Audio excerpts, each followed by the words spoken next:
I want to tell you something cool about my Reiki lineage as I'm playing with my cat here. I know that lineage doesn't matter to everyone, but I feel like there's some importance to knowing about your teacher and their teacher and their teacher and tracing it back all the way to its origin.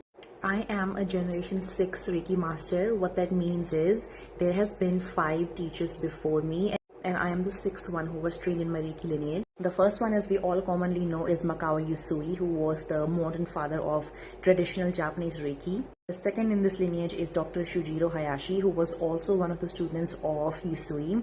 The third one is Hawayo Takata, who is very famous for bringing Japanese side of Reiki, traditional side of Reiki, to North America.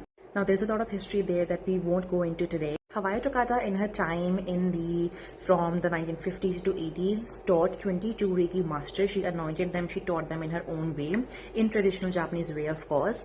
And Bethel Fei was one of those 22 teachers who was my teacher Ray's teacher. And Bethel used to live on Vancouver Island back in the 80s, and my teacher Ray learned Reiki in the early 80s in 1982, so she has more than 40 years of experience in Reiki. What I absolutely love about her is that she brings the scientific side of things together too, and the both of us together brought the quantum healing side of Reiki into it along with the traditional perspective of it. I love that this ancient modality of body healing is now going beyond just the spiritual. There has been so many studies about how Reiki works scientifically and how it is a bioenergetic medicine who is working with the cells of the body on a deep energetic level.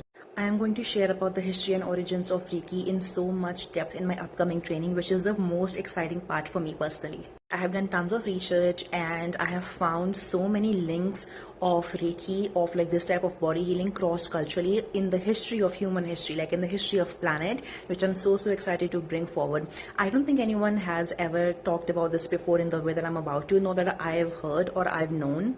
I'm going to explain the modern side of Reiki, the Japanese side of it, the Indian side of it, the ancient side of it, even from Buddhism, even from before that, from the starseed history. And I'm going to explain it in a way that it makes total sense to you as a listener, that how Reiki belongs to all of us. It's not just one system for specific people, but Reiki is just a birthright encoded in our own DNA.